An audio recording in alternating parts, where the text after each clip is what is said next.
I have one question, but this is probably a very naive question. Now, what happens at the level of archival? Now, is the file completely shut? Now we don't review the case at all? Or No, can that be that's revived at a later date? yeah, Or that's a good question, Doc. So once the case goes to archival, the case will be an archival until you get further information. So once you get the okay, information, the case will be opened as a follow up, and the follow up will also go through the same workflow states. okay, okay. Yeah. Another question. Well, I mean, this is just an inquiry. How do we access your YouTube channels that you mentioned earlier? No, just Google MediPharmSolutions. MediPharms. Okay, okay, Yeah, fine. yeah. You will see this video. The reason why I should not be telling this. They wanted me to wear a suit for the video. So Okay, thank you. yeah, I have question. yeah.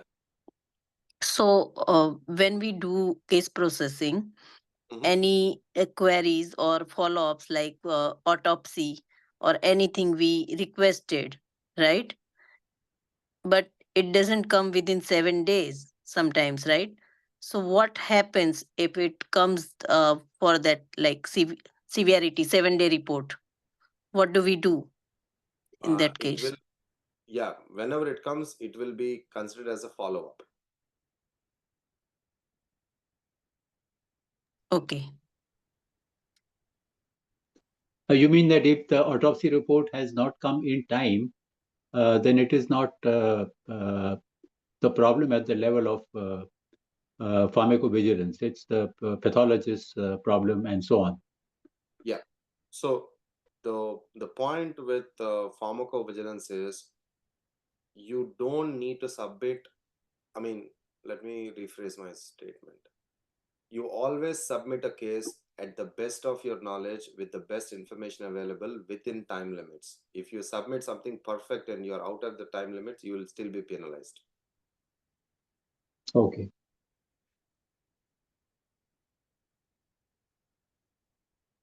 So in clinical trial cases, it's a good example to just summarize both of your questions. Uh, what uh, what you were asking, Doc, and um, so in clinical trial cases, most likely you will have probably around like 7 to 10 follow-ups, because clinical trial cases will have information coming from the clinical trial sites. They have abundant data. You cannot expect them to give you all the data in your initial, even though it might be a lot in some cases. And you will be sending out queries. They'll be answering your queries. The answers to your queries will come as a follow-up. So sometimes the case will evolve in this 7 to 8 times. Like for example, they said in the initial, the patient died or the patient passed away.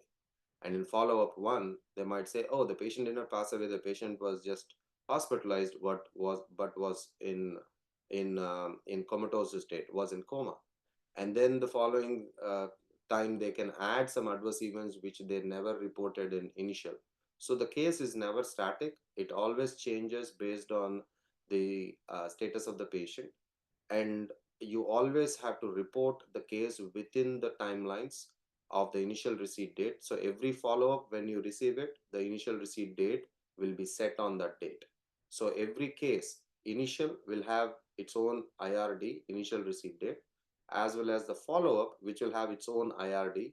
So every time you receive a follow-up, it's better to report it within timelines, not wait for the information. And sometimes we always do this mistake, like, oh, this is a 7 day report, but we know that, let's say you had a PI call, you had a call with the principal and primary investigator, and they told on the phone call that the patient did not die. But this call happened at 2 o'clock on a Friday, and there was no report coming through. There's only verbal confirmation, but there is no documentation. In that case, what do? You report the case as fatal, because your timeline is done on Friday at 5 p.m. That's 5 p.m. Eastern.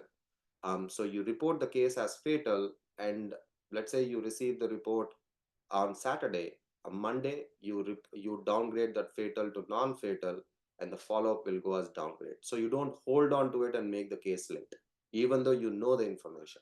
So that's a good example of why we always say that report what you have rather than waiting for what is perfect. Am I making sense? Oh, sorry, go ahead. Am I making sense? Yeah. I have a question, please. Yeah. So I'm thinking of how you handle queries. So you handle a query with a follow-up. Now, when you do that follow-up, are you starting from where is that included? Like, are you starting all over? Follow-up, yeah, follow-up will go back to triage again. Ah, okay. So that's the same thing I told you. Initial or follow-up, you pick up the case in archival, push it to triage, and you kind of say, okay, the initial sorry, the follow-up that you received, is that source document valid again? So the follow-up and the initials both go through the same workflow states.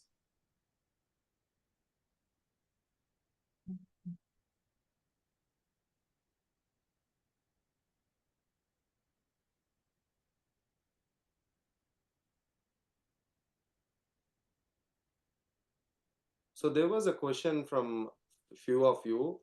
It's a common question, just regarding the operational side of it. I just wanted to cover it for the sake of the admin. How do you access this recording? How do you view this recording? How do you review what has been done? Just look for your email from orientation.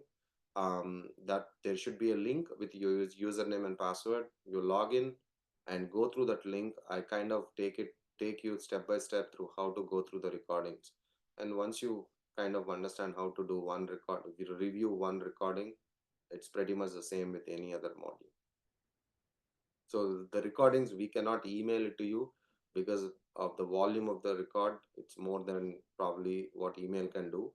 So that's the reason why we have this portal called LMS, and you have access to it already. All of you have access to it. So you should be able to review it.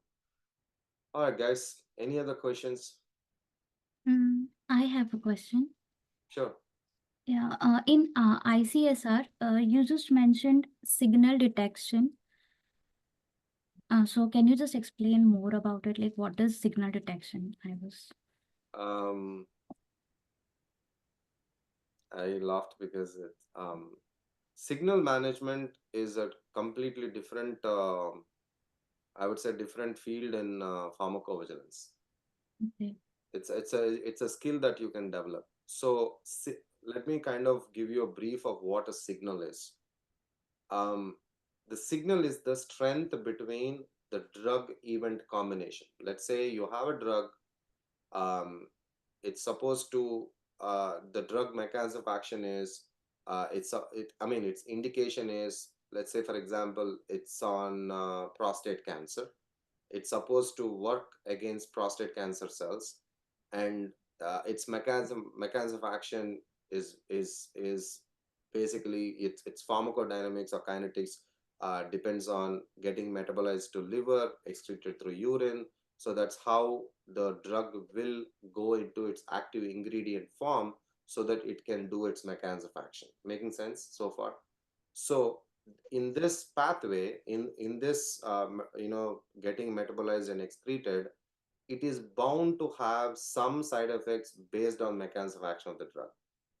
Like, it can increase your liver enzymes because it is acting through your liver cells. It can increase your liver function text like AST, ALT, GGT.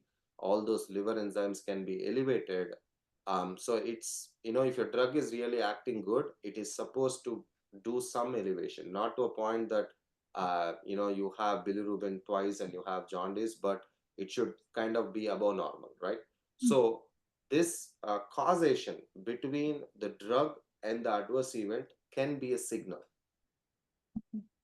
Now, let's say this is how the drug is supposed to act, but you found that out of 100 patients taking your drug, you have received reports of 10 patients developing anemia, which is